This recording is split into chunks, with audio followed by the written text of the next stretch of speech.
बुजुर्ग फरमाते हैं, मैंने दुआ मांगने का तरीका अपनी बीवी से सीखा। दुआ मांगने का तरीका अपनी, सीखने वाले तो अपने बच्चों से भी सीख लेते हैं, सीखने वाले तो हर एक से सीखते हैं। वो कहते हैं मैंने दुआ मांगने का सलीका अपनी बीवी से सीखा है। हजरत वो किस तरह?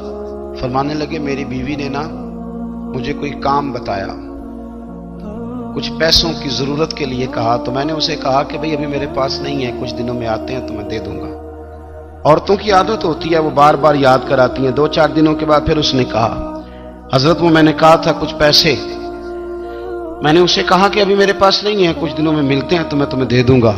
उसने कुछ दिनों के बाद फिर कहा, हुजूर वो मैंने कुछ पैसे कहे थे। फरमाते मैंने डांट दिया, मैंने कहा कि क्या तू रोज मुझे शर्मिंदा करती है, कहा ना मेरे पास नहीं है, होंगे तो दे दूंगा, तू रोज याद कराती है।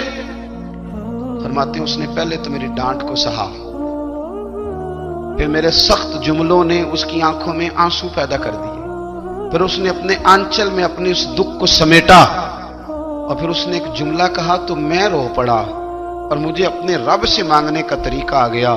मुझे कहने लगी, हजरत जी आपने डांट दिया, मैंने सह लिया, पर आप ही मेरे शौहर हैं, बताएं ना, आपसे ना कहूं तो मैं किससे जाके कहूं।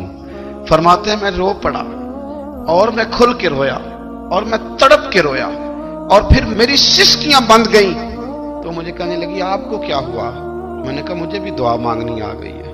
जब मैं उसे कहूंगा ना अल्लाह तू ही मेरा रब है, मैं तुझसे ना कहूं तो मैं किससे जाके कहूं, मैं क्यों किसी बंदे से सवाल करूं, मैं क्यों किसी दुनियादार से कहूं, मैं तेरे बंदों का, नेक बंदों का वसीला लेके, तेरे महबूब की गुलामी लेके तेरी बारगाह में आया, तुझसे ना मांगूं तो किससे मांगूं। समझ आ गई है? जब मैं इस रंग में मांगूंगा तो फिर रब मेरे ऊपर बड़ा ही फजल फरमाएगा, वो मेरे ऊपर बड़ी रहमत करेगा, वो मेरे लिए आसानियां करे। अजीज